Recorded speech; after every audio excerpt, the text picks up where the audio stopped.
শুভ বিকেল বন্ধুরা, live capture চ্যানেলে আপনাদের সবাইকে জানাই স্বাগত। এখন বাজে বিকেল 5টা আর আমি এখন চলে এসেছি রান্নাঘরে একটু রচা করতে। একটু লেবু দিয়ে রচা করলাম। আমি চা খাই না এখন বিকেলবেলা, তাই টিঙ্কুর আর আমার শ্বশুরমশাইয়ের জন্য রচা করলাম। করে আগে আমার শ্বশুরমশাইকে আগে দিয়ে আসলাম, তারপর আমি এই চাটা নিয়ে যাচ্ছি ছাদে। এখন টিঙ্কু ছাদে হয়তো গাছে জল দিচ্ছে, পায়রা টায়রা খাইয়ে। দেখুন যেটা বলেছি সেটাই, ওপরে গাছে জল দিচ্ছে টিঙ্কু এখন। আর এদিকে দেখুন পায়রাগুলোকে টিঙ্কু খেতে দিয়ে দিয়েছে আগে। এটা টিঙ্কুর প্রত্যেক দিনের ডিউটি। পায়রাগুলোকে খেতে দেওয়ার আগে, দিনে দুবার খেতে দেওয়ার আগে দিনে দুবারই পায়রার খোপ পরিষ্কার করবে। সূর্য দেখুন এখনও পর্যন্ত মাথার ওপর উঠে গরমের তাপ দিয়েই যাচ্ছে, ওর কোনো ছুটি নেই। আর দেখুন যেটা বলছিলাম আর কি, পায়রাগুলোকে খেতে দিয়ে দিয়েছে। পায়রাগুলো খাওয়া দাওয়া করেছে কিছু কিছু, আর কিছু ফেলে রেখে দিয়েছে, দেখতেই পাচ্ছেন। ওনাদের মর্জি মতন ওনারা এখন খাওয়া দাওয়া করেন আর তারপর মর্জি মতন ঢুকে যান। তার কারণ হচ্ছে খোপের দরজা এখন বন্ধ করা হয় না, প্রচণ্ড গরমের জন্য এদেরকে এখন এরকম খুলেই রাখা হয়। আর এদিকে দেখুন টিঙ্কু গাছে জল দিয়ে কি করছে জানেন, দুটো পায়রা বাচ্চা হয়েছে পঙ্গু। এরা মানে টিঙ্কু ফার্স্টে খেয়াল করেনি, তারপরে যখন দেখেছে যে এরা পঙ্গু, তারপর থেকে এর বাবা মা খাওয়াচ্ছে না যেই দেখেছে, তারপর থেকে টিঙ্কু নিজে দায়িত্ব নিয়ে নিয়েছে। আর সেই ও নিজেই এদেরকে খাওয়ায়। আর পঙ্গু মানে কিরম জানেন তো, এর পাগুলো পুরো উল্টো দিকে। পায়রাদের পা যেরকম হয় নর্মালি সোজা দিকে, এরকমটা হয়। আমি টিঙ্কুকে তাই বলছি, মানুষ পঙ্গু হয় জানতাম, পশু পাখিও হয় এইরকম। বলছে কেন হবে না, মানুষের যদি এইরকম পঙ্গু হতে পারে পায়রাদের হবে না? আমি যে তুমি আজকে বাড়িতে আছো তাই এদের খাইয়ে দাইয়ে দিচ্ছ, তুমি যখন থাকবে না তখন কী হবে? বলছে তা বলে কি আমি পায়রাগুলোকে ছুঁড়ে ফেলে দেবো? তাহলে তো জীব হত্যা, তাহলে তো পাপ হবে। এই আর বলে আমাকে কত কি জ্ঞান দিচ্ছে। যাকে তারপর নিচে চলে আসি, এসে আমি একটু সাজুগুজু হয়ে রেডি হয়ে নিয়েছি, একটু বেরোবো। টিঙ্কু আর আমি দুজনে একসঙ্গে বেরোচ্ছি। আর বেরোবার আগে একটু ঘরের আলোগুলোকে জ্বেলে দিলাম, দুজনে দুটো কাজ নিয়ে বেরোচ্ছি। আমার একটা কাজ আছে, তার জন্যই আমি টিঙ্কুরকে পেছনে ধরেছি। চলো আগে আমাকে নিয়ে, ওর বেরোবে যখন সেই জন্য আমিও যাবো। দেখুন টিঙ্কু গাড়ি চালাচ্ছে আর আমি যাচ্ছি, আমরা দুজনেই যে বেরিয়েছি। মেয়ে নিয়ে বেরোয়নি, তাই আমরা দুজনেই বেরোলাম। আর তিনজনে মিলে গাড়িতে করে যেতে না আমাদের এখন একটু খুব অসুবিধা হয়, সেই জন্য ও খুব কমই আমাদের সঙ্গে বেরোয়।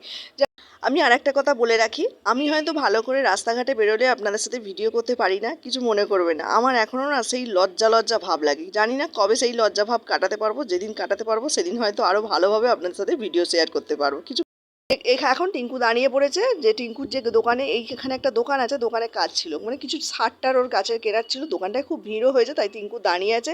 ওর কাজ মিটলে তারপরে যাব আমার কাজে। আমি ভেবেছিলাম আগে হয়তো আমার কাজটা মেটাবো, কিন্তু উনি তার উল্টো। ওর কাজ মেটানোর মধ্যে পুরো অন্ধকার হয়ে গেছিলো, দেখতেই পাচ্ছেন আকাশটা। তাই আমি আমার কাজের উদ্দেশ্যে এবার রওনা দিয়েছি, ওর কাজ মিটিয়ে আমার কাজের উদ্দেশ্যে। আমার যেখানে কাজ ছিল সেই কাজ মিটিয়ে এখন বাড়ি ফেরার দিকে রওনা দিয়েছি। আর রাস্তাটা একটু অন্ধকার মতন, কিন্তু মেন রোড, এটা গলির ভেতর দিয়ে যাচ্ছি তো, তাই মেন রোডে উঠে পড়লে রাস্তাটা আলো। তারপরে চলে আসি একটা ওষুধের দোকানে। এই ওষুধের দোকানে আমার বাবার কিছু ওষুধ কেনার ছিল, তাই চলে আসি একটু ওষুধের দোকানে ওষুধ কিনতে। ওষুধ টষুধ কিনে বাড়ি ফিরবো এবারে। কিন্তু হঠাৎই আমার মনের মধ্যে একটু চেঞ্জ আসলো। ভাবলাম রাতের বেলা তো অনেকটাই দেরি হয়ে যাচ্ছে বাড়ি ফিরতে, রাস্তায় প্রচুর জ্যাম ছিল, তো এই জন্য ভাবলাম একটুখানি দোকান থেকে একটু রাতের বেলা ডিনারটা কিছু কিনে নিয়ে যাই। তাই ভাবলাম চাউমিন অর্ডার করি। এখানে রাস্তার ধারেই একটা দোকান ছিল, সেখান থেকে একটু চাউমিন 2 প্যাকেট অর্ডার করে দিয়েছি। আর টিঙ্কু আর আমি বসে বসে, ও চাউমিন তৈরি হতে হতে একটু টাইম লাগবে বলে আমি আর টিঙ্কু বসে বসে দুটো ফিশ ফিঙ্গার খেলাম। রাস্তার ধারে বসে বসে ধুলোবালিময় এই ফিশ ফিঙ্গার খাওয়ার মজাই আলাদা। হোটেলে তো সবাই খায়, রাস্তার ধারে স্ট্রিট ফুডগুলোতে কারা খাবে বলুন? যাকে একটুখানি করে গরম গরম ফিশ ফিঙ্গার দুজনে দুটো খেলাম। অলরেডি আমার চাউমিন রেডি হয়ে গেছে, চলুন বাড়ি যাই। বাড়ি গিয়ে তারপর আপনাদের সাথে আবার দেখা হচ্ছে। এখন বাজে রাত্রি 9টা, আমি বাড়িতে এসেছি তখন 8টা বাজে। রাস্তায় প্রচুর জ্যাম ছিল জানেন তো, সেই জন্য মানে মাথা খারাপ হয়ে যাচ্ছিলো। বাড়িতে যাওয়ার সময় যতটা রাস্তায় ফাঁকায় গেছি, আসার সময় হঠাৎ করে কেন আমাদের এইখানে যে দাসনগর বলে স্টপেজটা রয়েছে, কিসের জন্য এত জ্যাম হয়েছিল জানি না।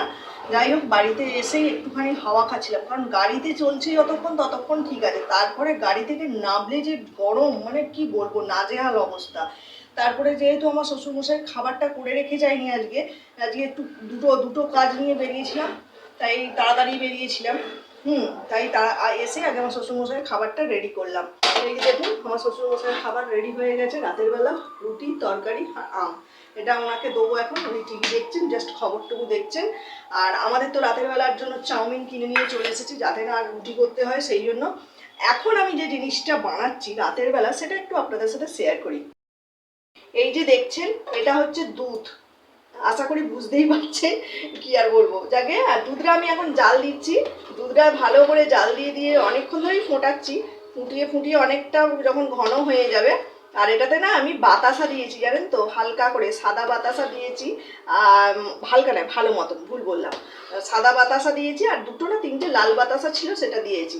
দুধটা ফোটাচ্ছি এই কারণেই, ঘরেতে দই পাতবো বলে। কদিন ধরেই পাচ্ছি বাড়িতে। দুপুরবেলা সবাই গরমের মধ্যে একটু দই খেতে খুব ভালোবাসে আমাদের বাড়িতে, তাই রোজ দুপুরবেলা সবাই ভাতের সঙ্গে হোক বা এমনি শুধু মুখে বিকেলবেলাই হোক বা ঘোল টাইপ করে, আমার মেয়ে আবার ঘোল খেতে পছন্দ করে, ওরা সেটাই আর কি ওই জন্যই আর কি বাড়িতে দই বসাচ্ছি।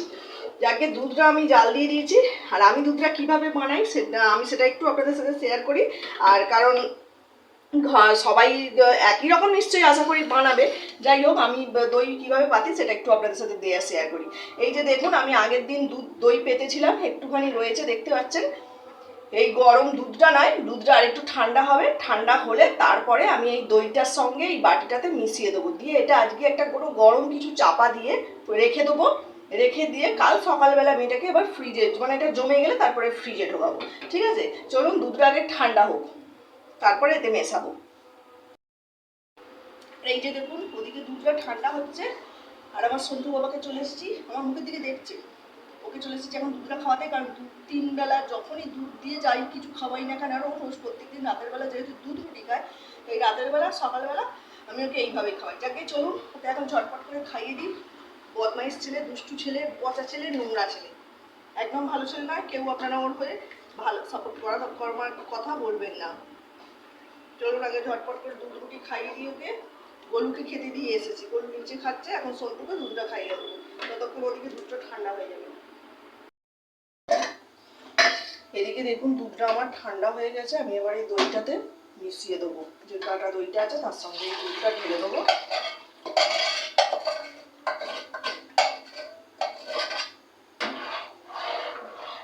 দিয়ে ভালো করে মিশিয়ে দেবো।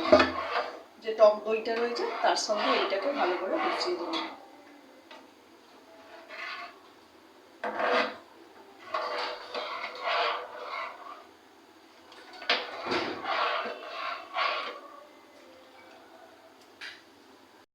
দুধের সঙ্গে টক দইটা ভালো করে মিশিয়ে দেওয়ার পর এইটাকে এবার একটা গরম কিছু দিয়ে চাপা দিয়ে দিতে হবে। তাই আমি আগে এই জায়গাটাতে দই পাতি, জানেন তো, এই যে মোটা একটা কাপড়, এটা আগে থাকতে পেতে রেখেছি, তারপর একটা থালা চাপা দিয়ে দিলাম বাটি মতন, দিয়ে এইটাকে ভালো করে দিয়ে মুড়ে প্যাক করে দেবো। এইটাতে গরম যত বেশি থাকবে গরমে, তত ভালো দই জমবে। ওকে, চলুন। ওদিকে দইটা বসাতে বসাতে অনেকটাই রাত্রির হয়ে গেছিলো। ওই সমস্ত কাজকর্ম মিটিয়ে আমার মেয়ে বলল, মা খাবারটা বার করো। তাই 3জনের জন্য বাঁদরের পিঠে ভাগের মতন 3জনের চাউমিন রাতের বেলা ডিনার রেডি কিনে যেটা নিয়ে এসেছিলাম সমান ভাগে ভাগ করে নিলাম। মাঝে মাঝে তো একদিন রাত দিন রান্নার ছুটি খেতেও ইচ্ছা করে বলুন, তাই মাঝে মাঝে একটু আধটু চাউমিনটা খাওয়া চলে। চলুন এবার সবাইকে খেতে দিয়ে দিই। আমার যা ভিডিও শেয়ার করা ছিল আপাতত করে দিয়েছি। এখন রাত্রি 10টা বাজে। আপাতত ভিডিওটা এখানেই শেষ করছি। ভিডিওটা ভালো লাগলে অবশ্যই লাইক, কমেন্ট এবং শেয়ার করবেন। আর সাবস্ক্রাইব করতে ভুলবেন না। সবাই ভালো থাকবেন, সুস্থ থাকবেন, গরমের মধ্যে বেশি করে জল খাবেন, আমার ভিডিও দেখতে থাকবেন। আজকের মতন টাটা, গুড নাইট।